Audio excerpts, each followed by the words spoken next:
أما بعد فأعوذ بالله من الشيطان اللعين الرجيم بسم الله الرحمن الرحيم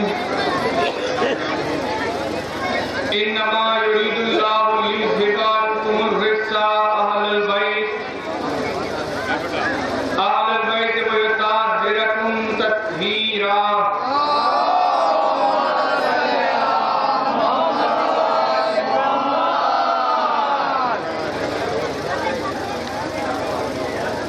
آپ اگر جاگ رہے ہو تو اس کا ثبوت پیش کریں.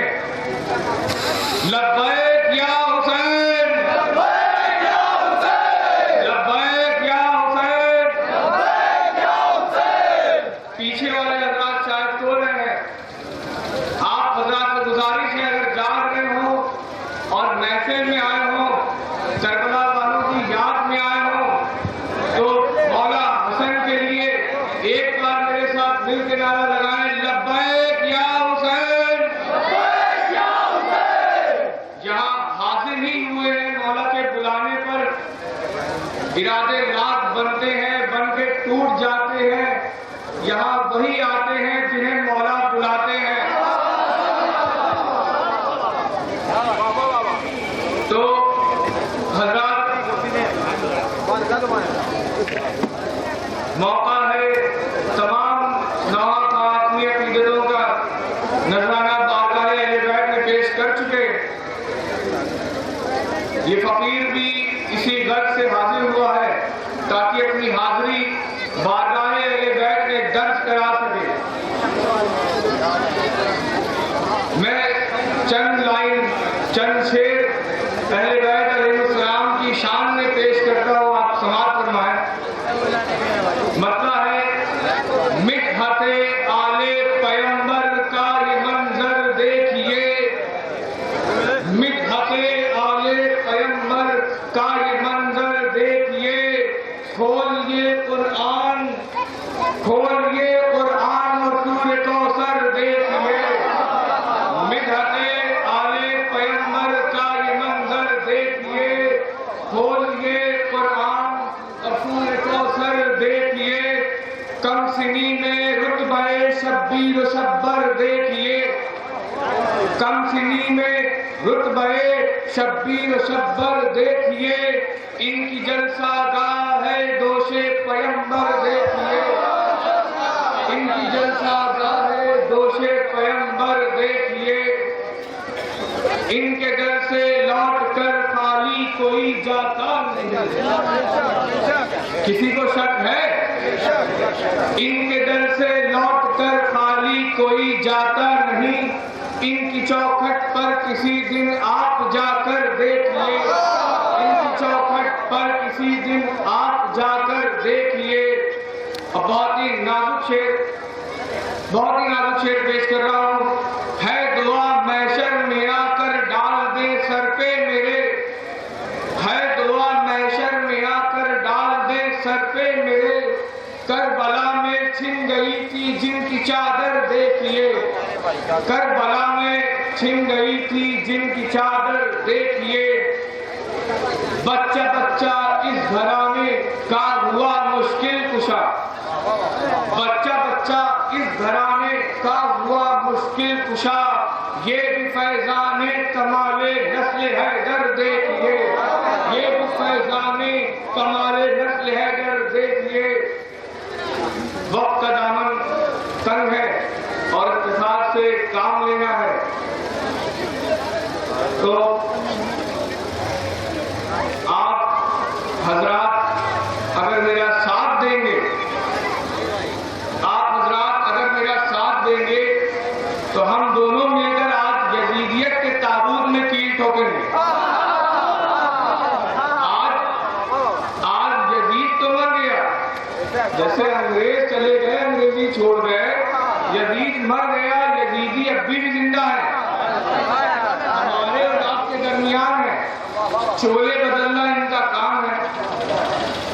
تب اس کے عرض معروف کا سلسلہ دراز ہو. آئیے ہم اور آپ مل کر ہدیہ درود بارگاہ اہل بیت میں پیش کریں. اللہم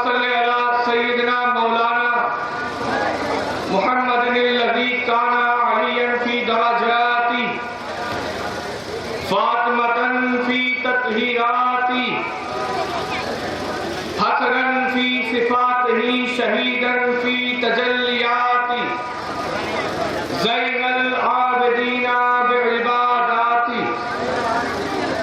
باطرا فی العلم الاولین والآخرین بمعلومات صادقا فی اقوالہ کاظما فی جمیع احوالہ متمکنا فی مقام الرضا متمکنا فی مقام الرضا جوادا کفہ عند الافراح ہادیا الی سبیل النجات عسکریا مع الغزاة مہدیا الی طریق الیقین فیاس المستغیثین صلوات اللہ تعالی وسلامہ علیہ وعلیہم اجمعین۔ آپ حضرات درود پاک پڑھ لیں، نعرے صلوات کریں، اللہم صلی علی محمد وعلی آل محمد وبارک وسلم۔ دیکھیے ایسے کام نہیں چلے گا۔ میں دیکھ رہا ہوں یہاں کے کچھ حضرات ساتھ دے رہے ہیں، باقی کچھ لوگ ادھر ہیں، کچھ لوگ ادھر ہیں۔ خدا جانے کہ وہ کربلا والوں کی محفل میں آئے ہیں یا یہاں تفریح کرنے۔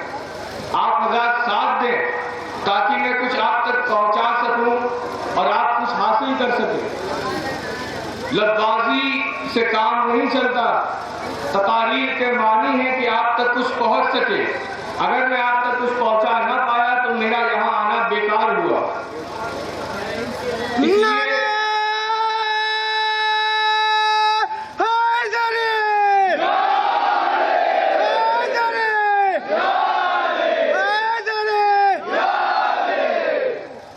اتنی خاموشی میں اس انداز میں پڑھنے کا میں قائل نہیں، عادت ہی نہیں ہے۔ بہرحال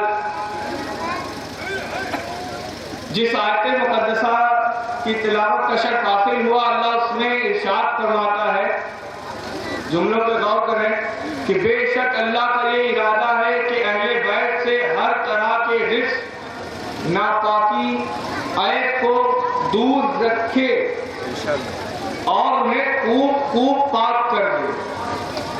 آج ہمارے درمیان کچھ دریدہ ذہن، کچھ گستاخ، بے ادب، کم فہم لوگ ایسے ہیں جو ترجمہ کرتے ہیں کہ بے شک اللہ کا یہ ارادہ ہے کہ اہل بیت سے ہر طرح کی ناپاکی، عیب، رزق کو دور کر دے۔ اگر ان کا دیکھیے میرے اس دامن میں، میرے اس کپڑے میں اگر داغ لگ جائے گا تبھی میں اسے دور کروں گا۔ اگر میں مولوی صاحب کا ترجمہ مان لوں، اگر ان کا ترجمہ مان لوں تو یہ بھی ماننا پڑے گا نعوذ باللہ کہ اہل بیت میں کوئی کمی تھی، کوئی عیب تھا، کوئی ناپاکی تھی جس پہ اللہ کی توجہ ہوئی تو اللہ نے دور کر دیا۔ یہ گستاخی ہے نعوذ باللہ، یہ گستاخی ہے۔ اور یہ جو ہمارے درمیان یزیدی موجود ہیں، یہ گستاخی، یہ حماقت ان کی ہے، کیونکہ ان کا کام ہی یہی ہے کہ اہل بیت کی عظمت کو نیچا دکھانا۔ اللہ نے اس قرآن مجید کی اس آیت میں یہ ارشاد فرمایا کہ بے شک اہل بیت سے ہر ناپاکی، رزق کو دور رکھے، پہنچنے ہی نہ دے۔ اللہ نے ان کی نفوس قدسیہ کو اتنا پاک کیا ہے، اتنا پاک کیا ہے کہ کوئی گستاخی، بے ادبی، گناہ ان سے ثابت ہی نہیں ہو سکتا، اور اسی لیے تو ہم انہیں معصوم کہتے ہیں۔ اور کیا وجہ ہے؟ کچھ لوگ ہمارے درمیان ایسے ہیں جو یہ کہتے ہیں کہ اس آیت پاک کا نزول صرف پنجتن پاک کے لیے نہیں ہوا، اس میں بنو ہاشم بھی شامل ہیں، اس میں اہل بیت کے ازواج بھی شامل ہیں، رسول اللہ کے ازواج بھی شامل ہیں۔ تو میں اپنی ذاتی تحقیق کے بنا پر آپ حضرات کے درمیان میں بات پہنچا لینا چاہتا ہوں کہ اس آیت پاک کا، اس کا جو شان نزول ہے، اس کا شان نزول صرف اور صرف پنجتن پاک کے لیے ہوا ہے، اس میں کوئی چھٹا شامل نہیں ہے، اور اس سب سے بڑا ثبوت یہ ہے امام ابو حنیفہ کے بعد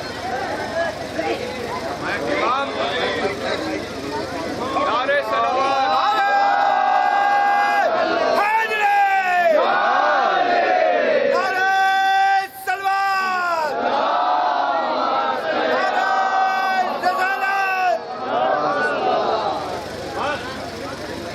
پاک پڑھ لے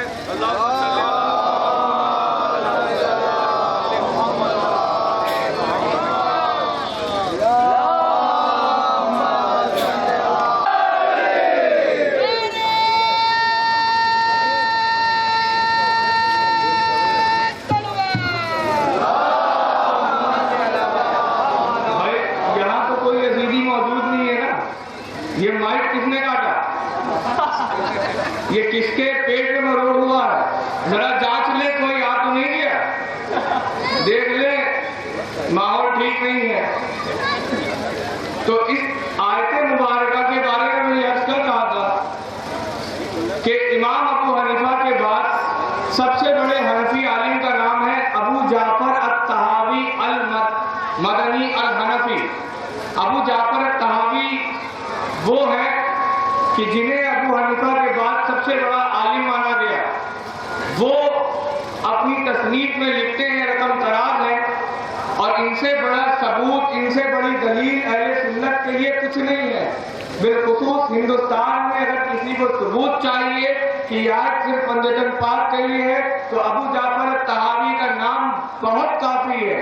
وہ فرماتے ہیں کہ یہ آیت صرف اور صرف پنجتن پاک کے لیے نازل ہوئی ہے، اس میں کوئی چھٹا شامل ذرا بھی نہیں ہے، اس میں کسی چھٹے کا تصور نہیں ہے. درود پاک پڑھیے، اللہم صلی اللہ.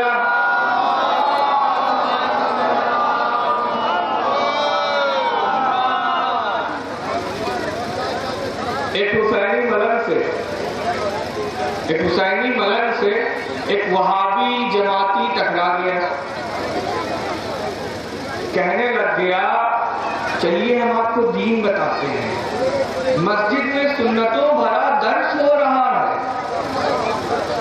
قرآن کی باتیں بتائی جا رہی ہیں، سنتیں سکھائی جا رہی ہیں. ملن بڑا سیانہ تھا، اونچا کرتا، لمبا کرتا، اونچا پاجامہ دے کر سمجھ گیا کیس بگڑا ہے، یہ ضرور ابلیس کی اولاد یزید کا ایجنٹ ہے. ملن بہت سیانہ تھا، کہنے لگا ٹائم نہیں ہے. ملن نے کہا ٹائم نہیں ہے، مجھے دین سمجھانا ہے تو ابھی سمجھاؤ. تو جماعتی مولوی کہنے لگ گیا ایسا ہے، دین سمجھنا ہے تو مدرسے میں 10 سال پڑھنا پڑے گا، بخاری پڑھنی پڑے گی، ترمذی پڑھنی پڑے گی، نسائی پڑھنا پڑے گا، تمہیں درس نظامی پڑھنا پڑے گا، تب جا کر کہیں دین سیکھ پاؤ گے. ملک نے کہا سنو ٹائم نہیں ہے. اس پر جماعتی مولوی نے صبر کیا اور کہا ایسا ہے تم میرے ساتھ 3 مہینے جماعت میں چلو. ملک نے کہا بھیا ٹائم نہیں ہے، دین سمجھانا ہے تو ابھی سمجھاؤ. جماعتی مولوی نے کہا چلو تمہیں کریش کورس کروا دیتے ہیں، 40 دن کا چلہ کر لو ہمارے ساتھ، دین سمجھا دیں گے. پھر ملک نے کہا دیکھو بھیا ٹائم نہیں ہے، دین سمجھانا ہے تو ابھی سمجھاؤ، میرے پاس ٹائم نہیں ہے. پھر جماعتی نے کہا اچھا ایسا کرو آج رات میں مسجد آ جانا، میرے امیر ملیں گے، میرے امیر تمہیں سمجھا دیں گے دین کیا ہے، رات بھر میں سمجھ جاؤ. جب پھر ملک نے دہرایا دیکھو بھیا تمہارے سمجھ میں نہیں آ رہا ہے، ہمارے پاس ٹائم نہیں ہے، دین ابھی سمجھاؤ. اب جماعتی کا پارا ہائی ہوا، کہنے لگ گیا بھیا اتنی جلدی دین کوئی نہیں سمجھا سکتا. حسینی ملن تو ملن، مولا حسین کا ملن، پکڑا کالر لے گیا اجمیر، پوچھا خواجہ صاحب سے دین کیا ہے تو بولے دین است حسین، دین است حسین، دی پناہ است حسین. شاہ حسین، شاست حسین، بادشاہ حسین، سردار ندار دست در دست یزید، حقہ کے بنا لائے راست حسین۔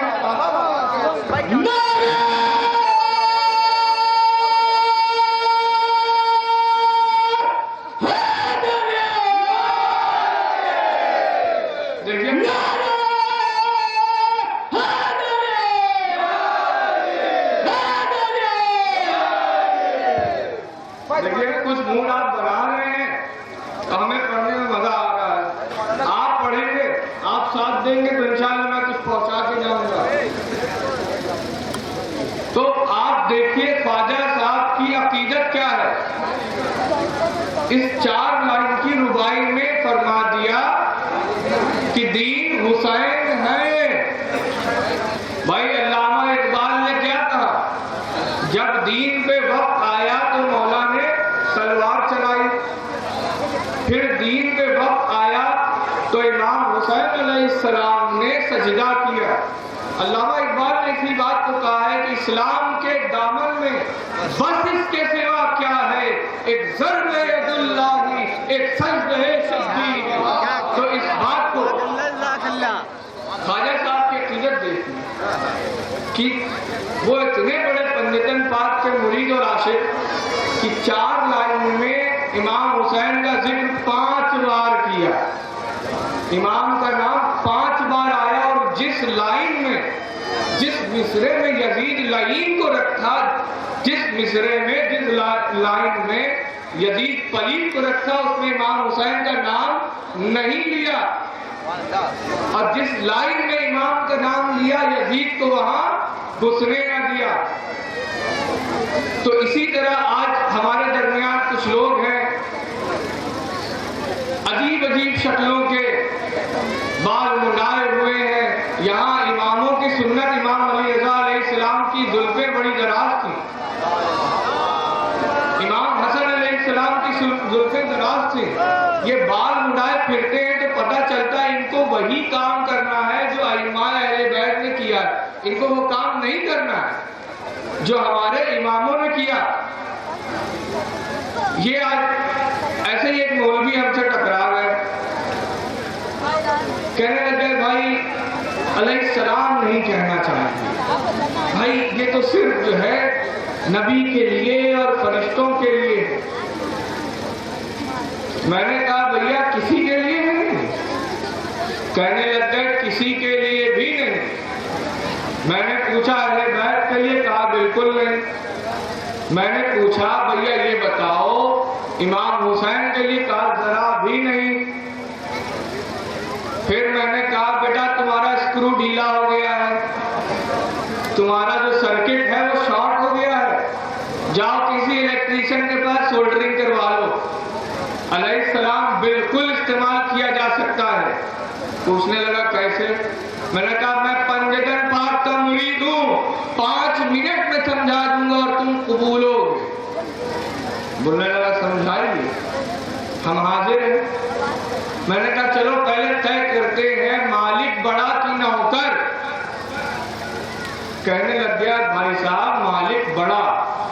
میں نے کہا لعنت تمہاری عقل پہ، اگر مالک بڑا نوکر چھوٹا تو جبرائیل امین امام حسین کے نوکر جھولا جھلاتے ہیں، جبرائیل نوکر ہو کے علیہ السلام ہو سکتا ہے، امام حسین مالک ہو کے علیہ السلام کیوں نہیں ہو سکتے؟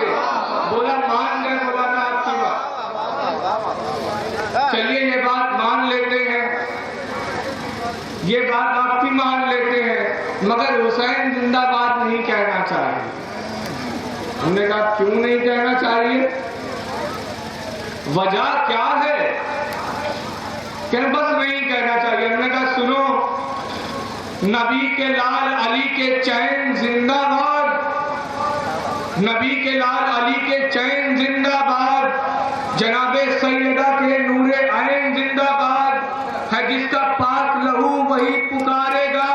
میں معذرت کے ساتھ کہہ رہا ہوں، کسی کو جملہ برا لگے معاف کیجیے گا اور اچھا لگے ساتھ دیجیے گا۔ نبی کے لال علی کے چین زندہ باد، جناب سیدہ کے نور عین زندہ باد، ہے جس کا پاک لہو وہی پکارے گا. حرامی کہہ نہیں سکتا حسین زندہ باد. حرامی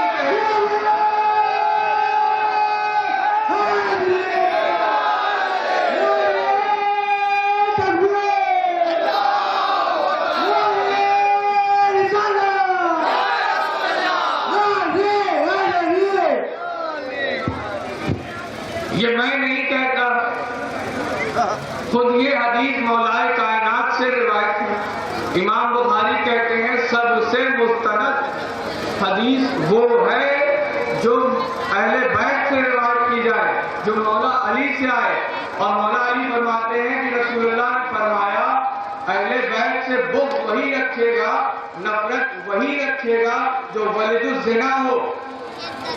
یعنی کہ حرامی کہہ نہیں سکتا حسین زندہ باد. یہاں سے آگے بڑے منہ ٹیڑھا کر لیا، ان کا منہ ٹیڑھا ہو گیا. پھر انہوں نے بات چھیڑی ازاداری پہ، تازیہ داری پہ کہ یہ کیا ہے، نہیں کرنا چاہیے، وہ ہے فلانا ہے ڈھماکا ہے. ایک سوال اٹھتا ہے آخر یہ کیوں لوگ کہتے ہیں کہ تازیہ داری نہ کرو، ازاداری نہ کرو، علم نہ اٹھاؤ؟ آخر کیوں یہ کہتے ہیں؟ یزید ان کا لگتا کیا ہے؟ کیونکہ ایسی باتیں صرف یزید ہی کر سکتا ہے یا تو اس کے ماننے والے، اس میں کوئی دو رائے نہیں ہے. تو جس وقت مختار ثقفی نے اعلان کیا کہ جہاں بھی امام حسین کے کربلا میں شہید ہونے والوں کے قاتل کو پکڑو وہی مار دو، مختار ثقفی کے اس اعلان سے یزیدیوں میں ہلچل مچ گئی. سب اپنا اپنا بوریا بستر سمیٹ کے بھاگنے لگے. تو چل میں آیا، تو چل میں آیا. اقبال آدمی نقش حیات کے ایڈیٹر، کلکتہ کی بہت بڑی شخصیت، لکھتے ہیں کہ تین جہاز بھر کے یزیدی پانی کے راستے ہندوستان آئے. تو یہ آج جو کہہ رہے ہیں نا کھچڑا نہ بانٹو، شربت نہ بانٹو، تعزیے نہ اٹھاؤ، علم نہ سجاؤ، تو یہ کون ہے؟ یہ وہی یزیدیوں کی اولاد ہیں جو آج پیجامے اونچے کر کر کے دوڑ رہے ہیں. یہ وہی یزیدی ہیں. آخر وجہ یہ ہے کہ اتنی جو بات ہے، اتنا اختلاف ہے، کوئی کہتا ہے کہ فلاں چیز جائز ہے، فلاں چیز ناجائز ہے. اس کی وجہ کیا ہے؟ اس کی سیدھی سی وجہ یہ ہے کہ جہاں سے قرآن لینا چاہیے تھا وہاں سے قرآن نہ لیا گیا. جہاں سے علم حاصل کرنا تھا، جہاں سے دین لینا تھا، اس در سے منہ موڑ لیا گیا، رشتہ توڑ لیا گیا. جہاں سے قرآن لینا تھا وہاں سے نہ لیا گیا. بولیے نہ لیا گیا. رسول خدا ارشاد فرماتے ہیں آخر خطبے میں، کیوں فرما رہے ہیں؟ کیا فرما رہے ہیں؟ کہ میں تمہارے درمیان دو گرا قدر چیز چھوڑ کے جا رہا ہوں. ایک کتاب اللہ یعنی قرآن، دوسری میری اہل بیت. ان کو مضبوطی سے تھام لوگے کبھی گمراہ نہیں ہوگے. گارنٹی لی ہے کس نے؟ رسول خدا نے. اور فرمایا کہ جب کبھی قرآن پہ بات آئے گی تو میری اہل بیت کام آئے گی. رسول خدا نے آگے فرمایا کہ نہ قرآن اہل بیت سے جدا ہو سکتا ہے، نہ اہل بیت قرآن سے جدا ہوگا. جب کربلا میں امام حسین علیہ السلام شہید ہو گئے اور شام کے بازار میں نیزے کی نوک پر آپ کے سر کو گھمایا جا رہا تھا تو دنیا دیکھتی ہے کہ آپ کے لبے مبارک ہلتے ہیں، لبے مبارک ہلتے ہیں اور اس میں سے قرآن کی تلاوت سنائی دیتی ہے. یہ دنیا کو اہل بیت کی جو حدیث پاک رسول خدا نے فرمائی تو یہ دنیا کو امام حسین دکھا گئے کہ دیکھ لو میرے نانا نے جو کہا تھا وہ جھوٹ نہیں ہے. آج میرا جسم کربلا میں ہے، میں نوک پہ ہوں، دیکھ لو میری زبان پہ اب بھی قرآن ہے، بتا دیا کہ میں قرآن کا ساتھی ہوں۔ میرے نانا نے کہا تھا مجھ سے قرآن جدا نہ ہوگا، نہ میں قرآن سے جدا ہوں گا۔ آج امام حسین علیہ السلام نے یہ بات دنیا کو بتا دی۔ تو یہ جو بگاڑ ہمارے درمیان ہے، اس کی وجہ یہی ہے کہ ہمیں دین اہل بیت سے لینا تھا، ہم مولویوں کے پیچھے دوڑے۔ ہمیں دین لینا تھا امام حسین سے، ہمیں دین حاصل کرنا تھا امام جعفر سے۔ ہم نے کیا کیا؟ اس در کو چھوڑ دیا جس در سے سب کچھ ہے۔ آج بڑے افسوس کی بات ہے، لوگوں کو بارہ امام کے نام نہیں یاد، حد ختم ہو گئی کہ جانتے ہی نہیں کہ 12 امام کون ہیں۔ ان سے دین کا کیا واسطہ؟ یہ جو لوگ عزاداری کو ختم کرنا چاہتے ہیں اور یہ چاہتے ہیں کہ تازیہ داری عزاداری ختم ہو جائے، تو وہ کان کھول کے سن لیں، اس کا انتظام خود اللہ نے کیا ہے۔ یہ کسی کے بند کرنے سے نہ بند ہوئی تھی اور نہ بند ہو سکتی ہے۔ یہ امام حسین کی یاد کو اللہ نے ایک یاد کو بہت سمیٹ کے سنجو کے رکھا۔ یہ میں نہیں کہتا۔ کربلا کی نشانی کون مٹا سکتا ہے؟ جلال الدین سیوطی اپنی کتاب میں لکھتے ہیں، آسمان میں یہ جو سرخی دیکھی جاتی ہے، لالی دیکھی جاتی ہے، یہ کربلا کے بعد سب سے پہلی بار دیکھی گئی۔ یہ یاد حسین کا انتظام اللہ نے کیا تاکہ دنیا نہ بھولے جب آسمان کو لال دیکھے۔ اور یہی نہیں، 6 مہینے تک آسمان لال رہا۔ اور جو ہم نماز پڑھنے جاتے ہیں نا مسجد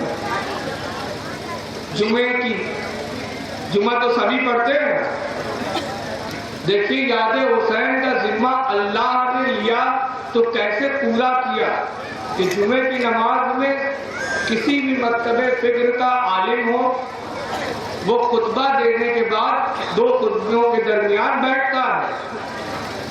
اب انہیں بھلے نہ معلوم ہو اس کی وجہ کیا ہے، مگر آج آپ لوگوں کو میں بتا دینا چاہتا ہوں، یہ یاد حسین ہے۔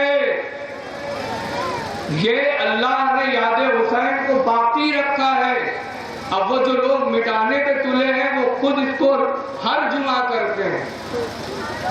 مسجد نبوی ہے، درود پاک پڑھنے میں حدیث سناتا ہوں، درود پاک پڑھے اللہم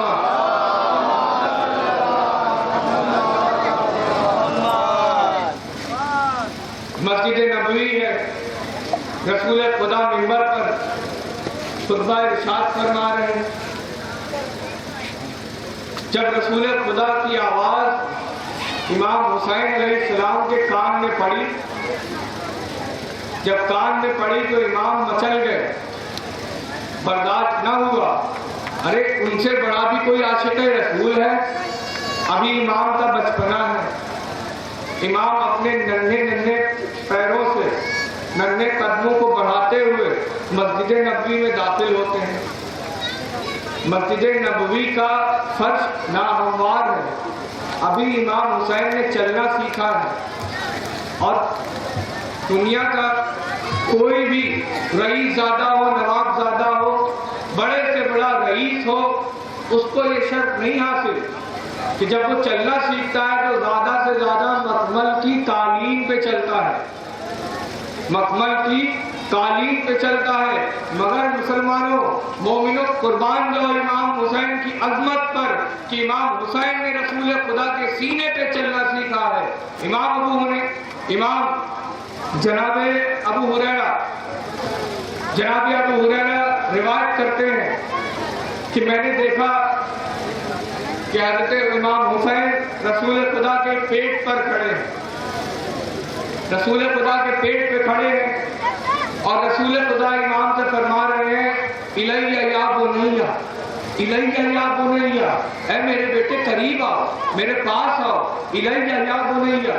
پتہ چلا امام حسین کو چلنا سکھا رہے ہیں رسول خدا اپنے جسم کے اوپر۔ اب امام کے ننھے قدم پیٹ سے بڑھ کے سینے پہ پڑتے ہیں، اور کوئی ایسا ویسا سینہ نہیں قرآن اسے علم نشرح لک صدرک کہہ کے یاد کرتا ہے۔ امام نے چلنا سیکھا رسول خدا کے سینے پہ۔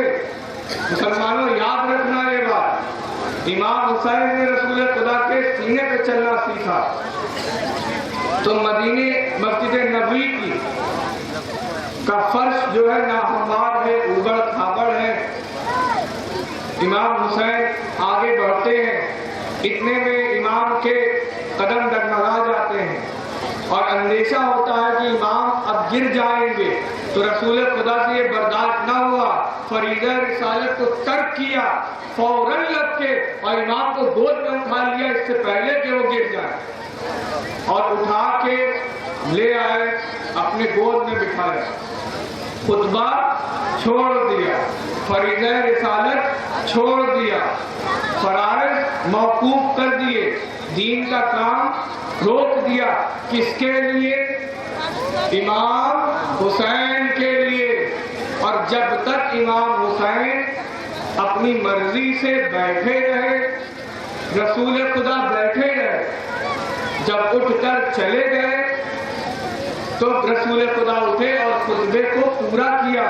مسلمانوں یہ انتظام الہی ہے یاد حسین کے لیے کہ 1400 سال بیت چکا ہے، مگر آج بھی ہر مکتب فکر کا مولوی جب نماز پڑھاتا ہے ہر جمعے کو وہ تھوڑے لمحے کے لیے بیٹھے، مگر امام حسین کی وہ یاد ہے، اس پہ بیٹھتا ہے۔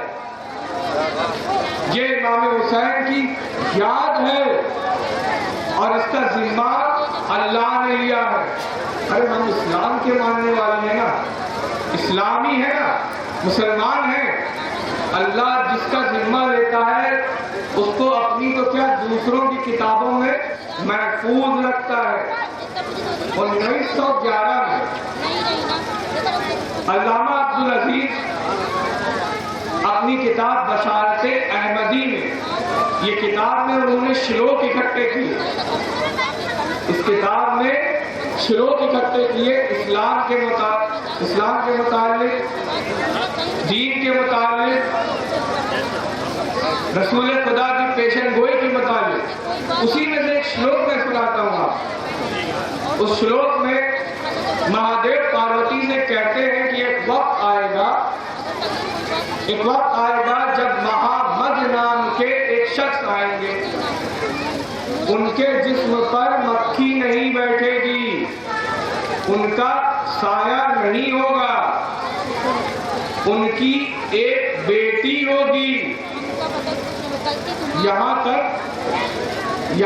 تو ذاکر نائک خوب چیخ کر بتاتے ہیں کہ محمد نام کے شخص آئیں گے، ان کا سایہ نہیں ہوگا، مکھی نہیں بیٹھے گی، وہ ایک کتاب لائیں گے جو دنیا کے لیے نجات ہوگی۔ اس کے بعد کا ذاکر نائک نہیں بتاتا، یہاں تک تو چیخ کے بتائے گا، اس کے آگے کا مجھ سے سنیے۔ مہادیو آگے کہتے ہیں پاروتی سے کہ ان کی ایک بیٹی ہوگی جو بہت پاک اور طاہرہ ہوگی، اور ان کی 2 بیٹے ہوں گے، دونوں بیٹے شہید ہوں گے، بڑا بیٹا بھی شہید ہوگا اور چھوٹا بیٹا بھی ندی کے کنارے شہید ہوگا۔ مسلمانوں، اللہ نے یاد حسین کو ہندوؤں کی کتاب میں محفوظ رکھا۔ اللہ جس کا ذمہ لیتا ہے اس کو پورا کرتا ہے۔ یہ ہمارے اور آپ جیسی ذمہ داری نہیں کہ ہم بھول جائیں۔ عزاداری کا ذمہ خود اللہ نے لیا ہے اور ایسا ویسا نہیں۔ اب وہی امام حسین ہے، وہی امام حسین ہے، اپنی آنکھوں کے سامنے کربلا میں سب کو شہید ہوتے دیکھ رہے ہیں۔ اب وقت قریب آیا کہ امام خود گھوڑے پہ سوار ہوئے، میدان کارساز میں پہنچے۔ جب میدان کارساز میں پہنچے، فن کروہر دکھائی، جوہر حیدری دکھائی، اور یزیدیوں کو اتنا پتہ چل گیا کہ ان کو اگر شکست دینی ہے تو ایک ایک کر کے نہیں لڑا جا سکتا، لہذا چاروں طرف سے تیر برسنے لگ گئے۔ کوئی امام کو تیر سے مارتا، کوئی تلوار سے ضرب لگاتا، اتنے میں سیدہ زینب روایت کرتی ہیں کہ امام آواز دیتے ہیں لبیک لبیک لبیک یہ سیدہ زینب روایت کرتی ہیں کہ امام حسین نے یہ صدا لگائی لبیک لبیک لبیک، اور اتنے میں ریت کا بولڈر اٹھتا ہے اور کچھ پل کے لیے امام آنکھوں سے اوجھل ہو جاتے ہیں۔ آخر ماجرا کیا ہے؟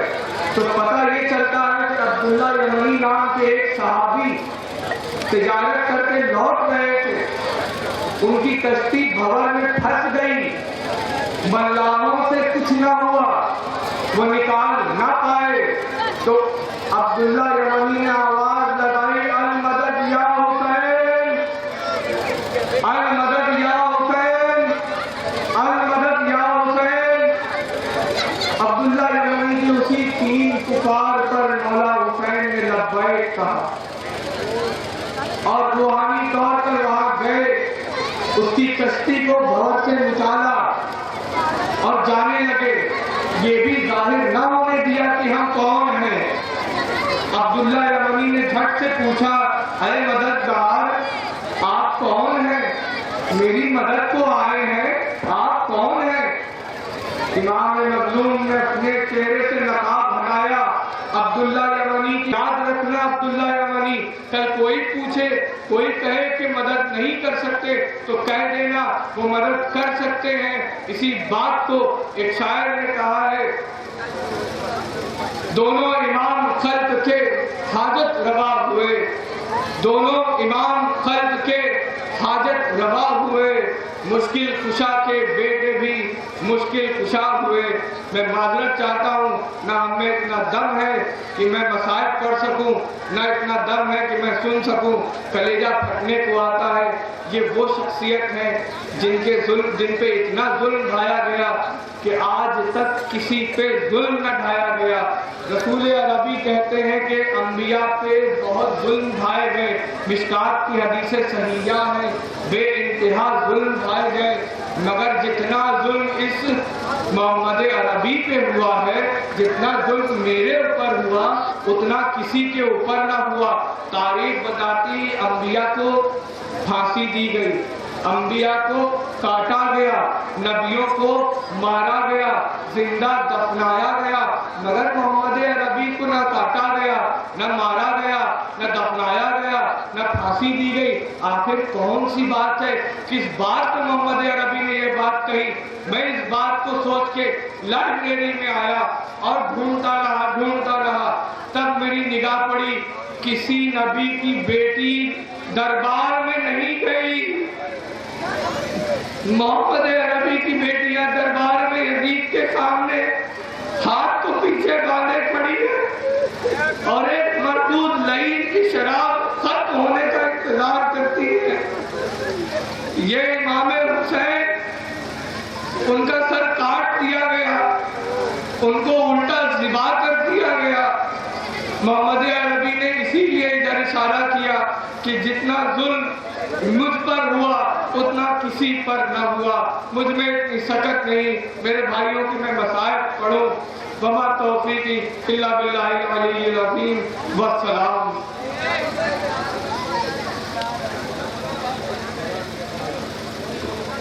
حضرات مومنین، آپ ابھی جناب سید فیضان